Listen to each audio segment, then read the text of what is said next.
The morning light cut through the bedroom curtains like an accusation. Sarah lay perfectly still, her head pounding with each heartbeat, trying to piece together the fragments of last night's office holiday party. Beside her, David was already awake, scrolling through his phone with unusual intensity. "How are you feeling?" he asked without looking up, his voice flat. "Like I got hit by a truck," she admitted, pressing her palms against her temples. "I shouldn't have had that last glass of wine. Or maybe the one before that." David finally turned toward her, and something in his expression made her stomach clench. It wasn't concern, it was something harder, something that looked like barely contained anger. "Do you remember everything from last night?" he asked carefully. Sarah's mind raced backward through hazy memories. The decorated conference room, the open bar, her colleagues laughing too loudly. She remembered dancing, remembered feeling dizzy, remembered something uncomfortable. Her skin prickled with unease. "Most of it," she said slowly. "Why?" "Because you came home pretty upset. You told me something happened with Jake from accounting." The name landed like a stone in still water, sending ripples of memory outward. Jake. Yes. She suddenly recalled feeling his hand on her, the unwelcome touch, the way it made her feel violated even through the alcohol fog. "He touched me," she said, the words coming out sharper than intended. "I was standing by the punch bowl, and he came up behind me and put his hands on my waist. It was completely inappropriate, David. I didn't ask for it, I didn't want it." She watched her husband's jaw tighten, watched his knuckles turn white as he gripped his phone. "Are you absolutely sure that's what happened?" "Yes," she insisted, though even as she said it, some part of her brain whispered doubt. The memories felt slippery, like trying to hold water in her fists. "I remember feeling uncomfortable. I remember his hands on me." David stood abruptly, pacing to the window. "I'm going to call HR first thing Monday morning. This is unacceptable. He can't just..." He stopped, running his hand through his hair in frustration. "You're my wife, Sarah. Nobody gets to touch you like that." Sarah felt a wave of gratitude mixed with something else. Relief, maybe, that he believed her, that he was ready to defend her. But underneath it, that whisper of doubt grew louder. Had she told him everything last night? The details felt fuzzy, rearranged somehow. "Maybe we should just forget about it," she suggested weakly. "I don't want to make a big deal." "Forget about it." David turned on her, eyes blazing. "Sarah, this is sexual harassment. This is assault. If we don't report it, he'll do it to someone else.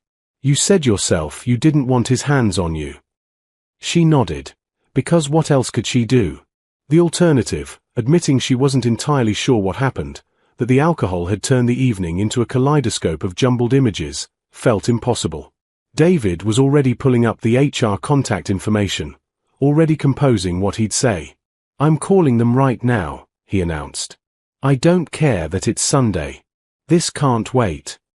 David, wait, but he was already dialing, already walking into the hallway with that purposeful stride that meant his mind was made up. Sarah lay back against the pillows, closing her eyes against the pounding headache. She tried again to remember the exact sequence of events. She'd been drinking, more than usual, definitely. The holiday party had been in full swing, everyone loose and laughing. She remembered Jake talking to her, remembered music playing, remembered the room spinning slightly. And then what? His hands on her waist. Yes. But before that?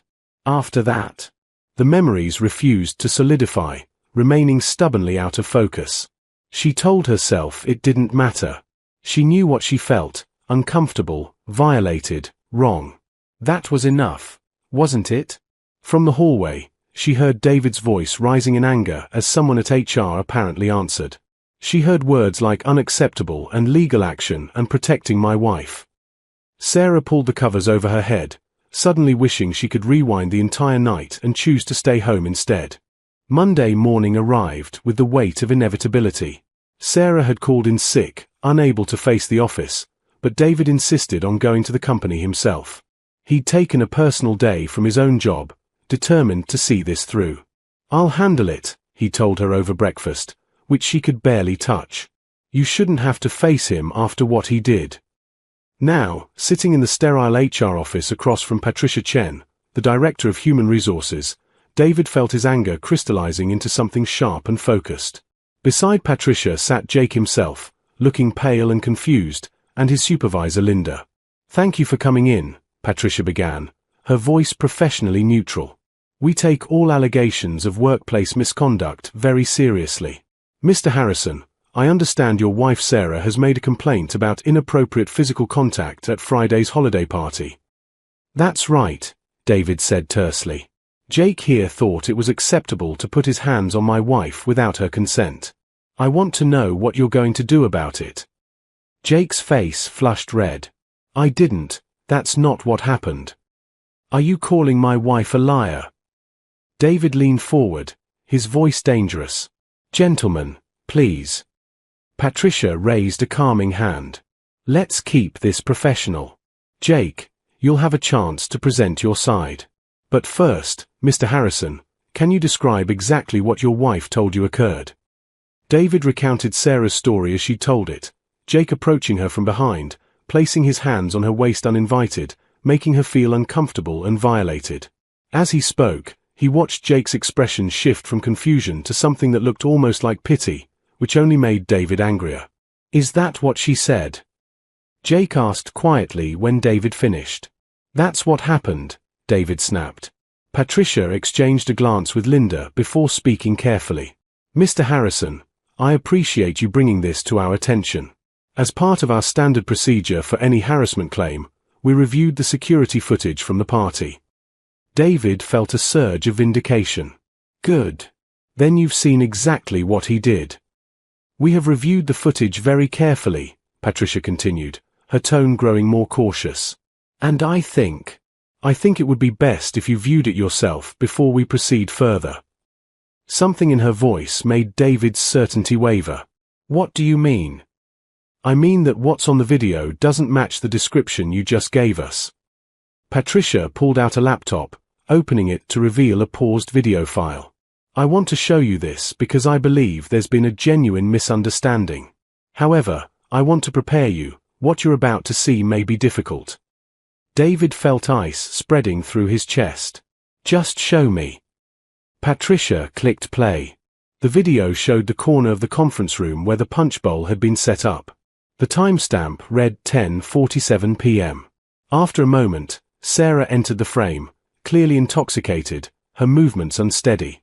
She was laughing, holding a drink, talking animatedly with two other colleagues. Then Jake appeared, looking significantly more sober. He was holding a water bottle and seemed to be trying to have a conversation with the group. Sarah turned toward him, her face lighting up in a way that made David's stomach turn. What happened next unfolded with horrible clarity. Sarah reached out and placed both her hands on Jake's chest, leaning in close to say something. Jake stepped back, gently removing her hands. She laughed and reached for him again, this time running her hand down his arm. Jake turned away, clearly trying to disengage.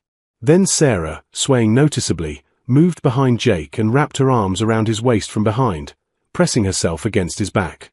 Jake immediately grabbed her arms and pulled them away, turning to face her with his hands up in a clear gesture of stop. Two other colleagues rushed over, one of them guiding Sarah away while Jake quickly left the area, his expression uncomfortable and embarrassed. The video ended. David sat frozen, his mind refusing to process what he'd just seen. That couldn't be Sarah. His wife wouldn't. She'd said he touched her, not the other way around. "There must be some mistake," he said, his voice hollow. "That's not. She told me he put his hands on her." "I didn't touch her, man," Jake said quietly. "I specifically didn't touch her. I've been married for 3 years. When she started getting handsy, I removed myself from the situation as quickly as possible. I went straight home to my wife because I knew how it might look." Patricia spoke gently. "Mr. Harrison, I think your wife may have been more intoxicated than she realized. Memory formation is significantly impaired by alcohol. It's possible she genuinely remembers the incident differently than it occurred." "Or she lied," David said flatly, the words tasting like ash. "I don't think she lied," Jake interjected. I think she was really drunk and confused. That's why I didn't report this myself. I figured she'd be embarrassed enough when she remembered clearly. But David barely heard him. His mind was replaying every conversation he'd had with Sarah since Friday night, every detail she'd shared, every tear she'd shed while describing how violated she felt. Had all of that been a lie? Had she known the truth and deliberately twisted it? I need a copy of that footage, he said mechanically. Patricia hesitated. Mr. Harrison, I'm not sure that's. I need a copy. His voice left no room for argument. My wife accused this man of assault. I came here ready to see him fired or arrested. I deserve to know the truth. After a long pause, Patricia nodded. I'll provide you with a copy. But David, and I hope you don't mind me using your first name, I strongly suggest you approach this conversation with your wife carefully. If she truly doesn't remember clearly, showing her this footage will be traumatic. Not as traumatic as falsely accusing someone of assault, David replied coldly. David sat in his car in the office parking lot for 20 minutes after leaving the HR meeting, the USB drive containing the security footage burning like coal in his pocket. His hands gripped the steering wheel so tightly his fingers had gone numb. He'd been so sure, so absolutely certain that Sarah was the victim, that Jake was the predator. He'd spent the entire weekend rehearsing what he'd say to HR, imagining the satisfaction of seeing justice done. Instead, he'd sat in that sterile office and watched his wife, the woman he'd pledged his life to, behave in ways he'd never imagined possible. The question that kept circling his mind was simple and terrible. Had she known? When she came home Friday night and told him Jake had touched her, when she cried in his arms about feeling violated, when she let him call HR and prepare to ruin a man's career, had she known she was lying? He pulled out his phone and called her. She answered on the first ring. David? How did it go? Is he being fired? The eagerness in her voice made him feel sick. I'm coming home. We need to talk. What happened? David, you're scaring me. Just stay there. I'll be home in 15 minutes. He hung up before she could respond, unable to bear another second of her voice without knowing the truth. The drive home passed in a blur. When he walked through the front door, Sarah was waiting in the living room, still in her pajamas, her face pale and drawn. She looked fragile, vulnerable, but now David couldn't help wondering if it was an act. What happened at HR? She asked immediately. Did they believe us? Are they taking action against Jake? David dropped his keys on the table with a sharp clatter that made her flinch. Why don't you tell me exactly what happened Friday night? Every detail. Sarah's eyes widened. I already told you. Jake came up behind me. Stop. David's voice cut through the air like a blade. Stop lying to me, Sarah. She froze, her mouth still open on the unfinished sentence. I'm not, David. What did they tell you? Whatever Jake said, he's lying to protect himself. HR has security footage. David pulled out the USB drive, holding it up between them like evidence in a trial. From the party. Do you want to know what it shows? The color drained from Sarah's face so quickly he thought she might faint. Her lips moved but no sound came out. It shows you touching him, David continued, his voice eerily calm despite the fury building in his chest.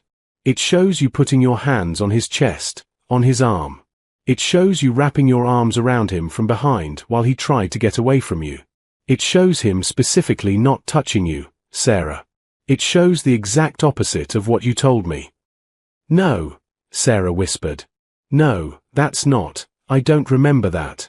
David, I swear I don't remember it that way. So you were lying about remembering, or you're lying now about not remembering? Which is it? Neither. I'm not lying. Her voice rose in panic. I remember feeling uncomfortable. I remember his hands. His hands removing yours from his body. David shouted, the calm facade finally cracking. His hands pushing you away because you were drunk and groping him. Do you have any idea what you almost did to that man? I went into that office ready to see him destroyed. Do you understand that? Tears were streaming down Sarah's face now. I don't remember, she sobbed. David, Please, I don't remember it that way. I would never, I'm not that person. Then who are you? The question hung in the air between them. Because the person on that video isn't the woman I married. And the person who came home and lied about what happened, who let me call HR on a Sunday, who was ready to ruin an innocent man's life, I don't know who that is either. Sarah collapsed onto the couch, her whole body shaking.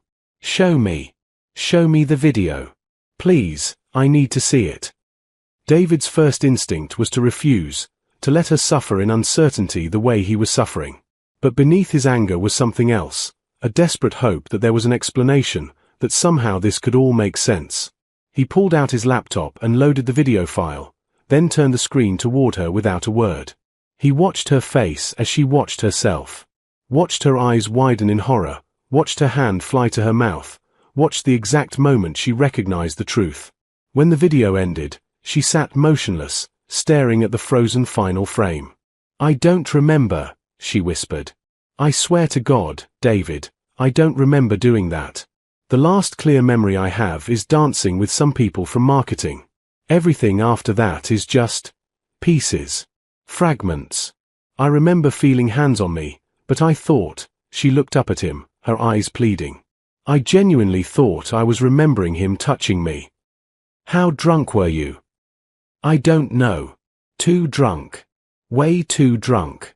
I lost count of the drinks. She wrapped her arms around herself. But that doesn't excuse this. That doesn't excuse what I did to Jake, or what I almost let you do to him. No, David agreed coldly. It doesn't. The silence in their living room stretched like a chasm. Sarah couldn't stop crying, couldn't stop staring at her hands as if they belonged to someone else. Those were the hands that had touched Jake without permission. Those were the hands of someone she didn't recognize. I need to apologize to him, she said finally, her voice hoarse. I need to make this right. David laughed bitterly. Make it right? Sarah, you accused him of sexual assault. How exactly do you make that right? I don't know. She looked up at him desperately. But I have to try.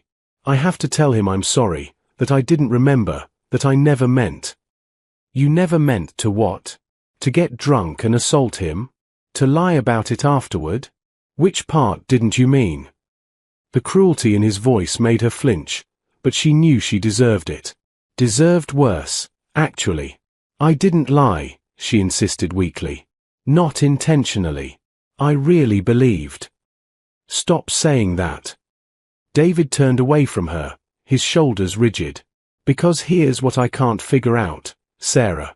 Even if you genuinely didn't remember touching him, you had to know how drunk you were.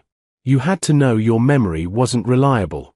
But instead of admitting that, you told me a story with such confidence, such certainty, that I never questioned it.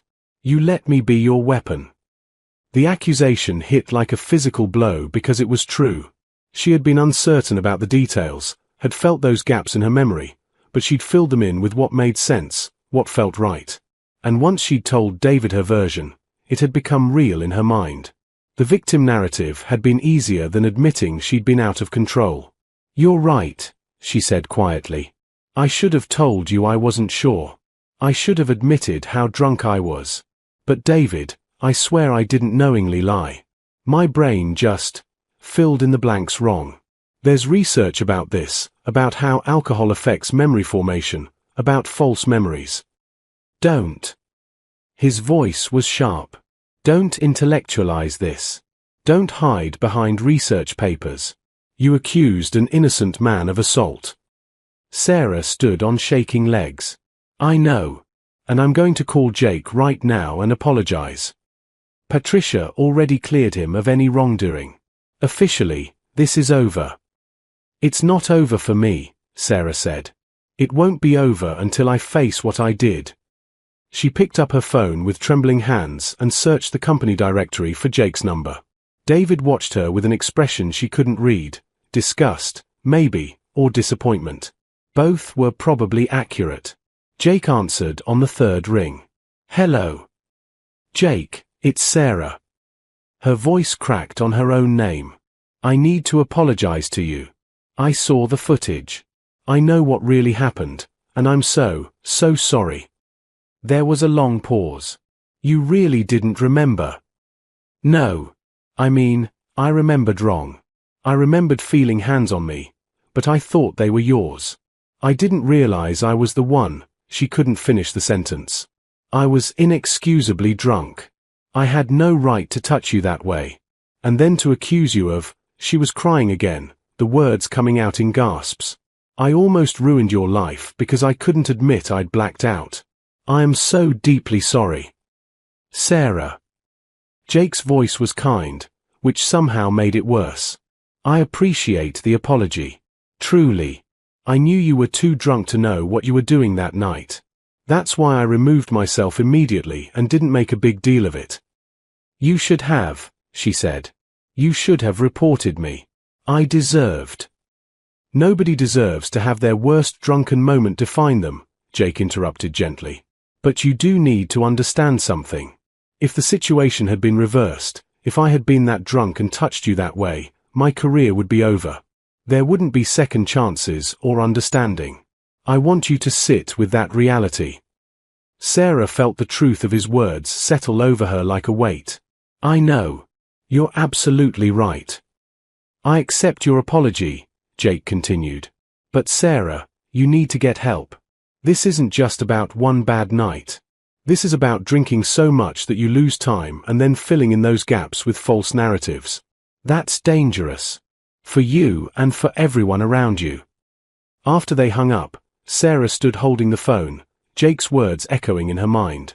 David was still watching her from across the room. "He's right," David said quietly. "You need help. Professional help." "I know. I'm not sure I can stay here right now."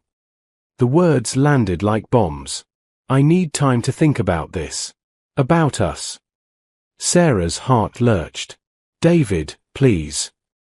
You let me believe you were assaulted, Sarah. Do you understand what that means? I was ready to destroy a man on your word. What if there hadn't been cameras? What if Jake's life had been ruined because you were too proud or too scared to admit you didn't remember?" "I would have told the truth eventually," she said desperately. "Once I realized." "Would you?" David's eyes were hard. "Or would you have convinced yourself that your version was real? You're so good at that, apparently." She had no answer for that. The terrifying truth was that she didn't know. She didn't know where her genuine confusion ended and her convenient self-deception began. "I'm going to stay at my brother's place for a few days," David said, already moving toward the bedroom. "I need space to process this." Sarah watched him pack a bag, each item he folded and placed inside feeling like a piece of their marriage being dismantled. When he walked past her toward the door, she reached for his arm. "I love you," she whispered. "I'm going to fix this. I'm going to get help." He looked down at her hand on his arm, and she suddenly remembered another hand on another arm, her hand on Jake's arm in that video. She released him immediately. "I love you too," David said finally. "But love isn't enough right now. Trust is. And Sarah, I don't know if I can trust you anymore." The door closed behind him with a quiet click that sounded like finality. 3 months had passed since the office party, and Sarah sat in Dr. Morrison's office for what had become a weekly ritual. The therapist's room was painted in soft blues and greys, designed to be calming, but Sarah never felt calm here. These sessions were where she confronted the hardest truths about herself. "Tell me about the meeting with your colleagues," Dr. Morrison prompted gently. Sarah took a deep breath. "I went back to the office last Monday. First time since everything happened. HR arranged for me to meet with the people who were at the party, to apologize in person. It had been excruciating. Facing her colleagues, people who had seen the video, who knew what she'd done, required more courage than she'd known she possessed. But it was necessary. Jake had been gracious, his wife Amanda less so, which Sarah understood completely. How did it feel? Humiliating. Necessary. Both. Sarah twisted her hands in her lap. But also clarifying. "I spent so long in my own head, creating narratives about what happened, that actually talking to the people who were there, who remember what I don't, it helped ground me in reality." Dr. Morrison nodded. We've talked about how alcohol-induced blackouts work, how your brain literally couldn't form new memories during those missing hours. But we've also discussed how you filled those gaps with what felt true instead of what was true, Sarah finished. It was a distinction she'd come to understand intimately. When I woke up that Saturday morning, I had fragments, the feeling of hands, the sensation of being uncomfortable. My brain automatically arranged those pieces into a story where I was the victim because that story made sense, felt right. It's what I wanted to believe. And perhaps what felt safer to believe, Dr. Morrison added.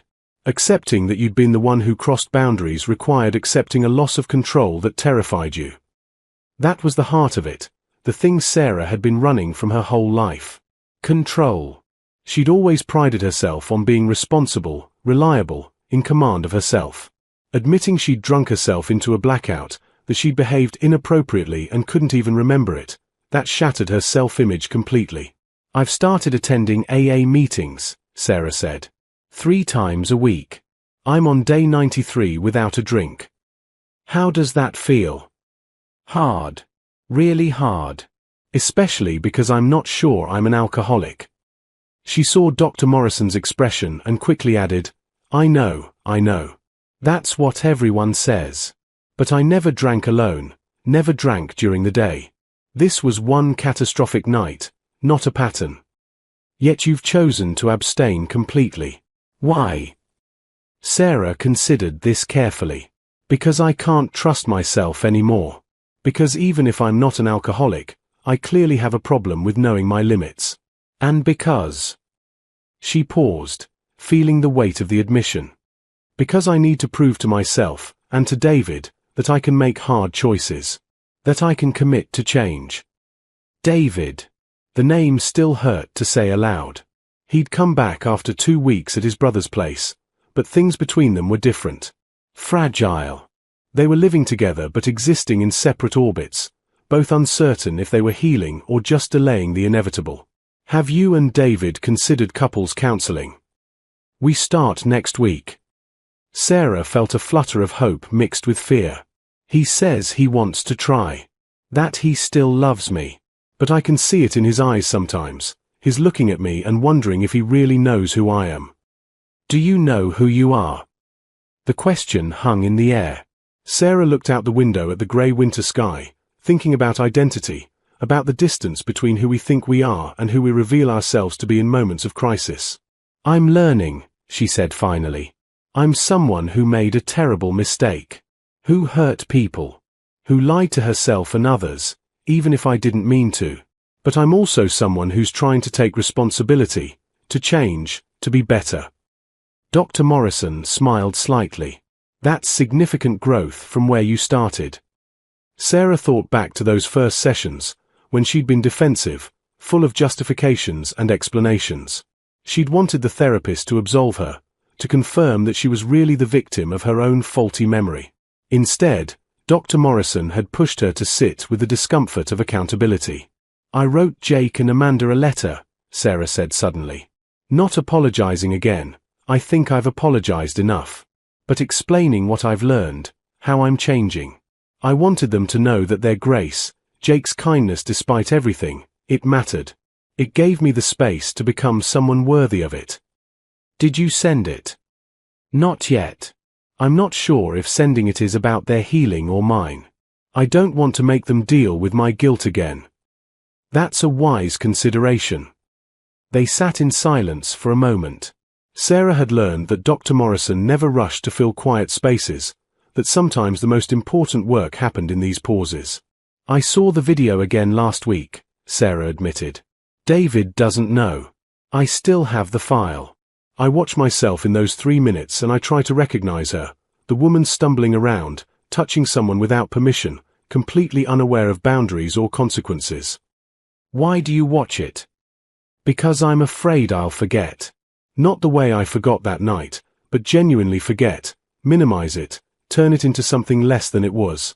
I watch it to remember how far I fell, so I never let myself fall that far again. Dr. Morrison leaned forward slightly. Sarah, there's a difference between healthy accountability and self-punishment. You've done the work of facing what you did. At some point, you have to also forgive yourself. I'm not there yet, Sarah whispered. Maybe I never will be. Then let's talk about what forgiveness might look like. That evening, Sarah came home to find David cooking dinner, actual cooking, not just heating up takeout, which had been their routine for months. It was a small gesture, but it felt significant. Smells good, she said cautiously.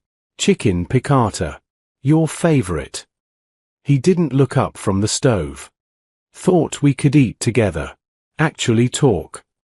They sat across from each other at the dining table, the space between them feeling both vast and intimate. For several minutes, they ate in silence. I got a promotion, David said finally. Regional manager. It's what I've been working toward. David, that's amazing. Sarah felt genuine joy for him mixed with sadness that he'd waited days to tell her, that they'd become so disconnected. Why didn't you say anything? I wanted to. But every conversation we have feels like walking through a minefield. I wasn't sure. He trailed off, then started again. I wasn't sure you'd earned the right to celebrate with me yet. The honesty hurt, but Sarah preferred it to the careful politeness they'd been trading. I understand. But I'm telling you now because I want to try, David continued, finally meeting her eyes. I want to believe we can get past this. That we can rebuild. I want that too. More than anything. It's going to take time, Sarah. Years. Maybe. And there are going to be moments when I remember that morning in the HR office, when I watched that video and felt my entire understanding of my marriage crack open. Those memories don't just go away. I know. Sarah set down her fork, her appetite gone. I'll spend the rest of my life proving to you that you can trust me again. That's my choice and my responsibility. David studied her face for a long moment. You look different lately. Clearer somehow. Sobriety and therapy will do that. She managed a small smile. Turns out facing yourself is hard but necessary work. I'm proud of you, he said quietly. For doing that work. For not running away from this. The words broke something open in Sarah's chest. She'd been so focused on her shame, her guilt, the damage she'd caused, that she hadn't allowed herself to acknowledge the hard work of repair. Tears spilled down her cheeks. Hey, David reached across the table, his hand stopping just short of hers. After a moment's hesitation, he closed the distance, his fingers warm against her skin. We're going to be okay. I don't know what okay looks like yet, but we're going to find it. Sarah held his hand like a lifeline, feeling the weight of all that had broken between them and the tentative, fragile hope that they might build something stronger from the pieces. Later that night, after the dishes were washed and the kitchen cleaned, Sarah sat alone in the bedroom with her laptop. She pulled up the video file one more time, watching herself stumble through those 3 terrible minutes. Then she took a deep breath and deleted it. Not because she wanted to forget, she'd never forget, but because she didn't need the video anymore to remember who she'd been. That woman would always be part of her story. But she wasn't the end of the story. Sarah opened a new document and began to write, My name is Sarah, and I'm 93 days sober. This is what I've learned about accountability, about truth, and about the person I'm becoming. The words flowed easier than she expected, each one a small act of honesty, each sentence a step toward the person she wanted to be. Outside, the winter night was dark and cold, but inside, something tentative and new was beginning to take root. It wasn't redemption, not yet, maybe not ever. But it was responsibility. It was change. And for now, that would have to be enough.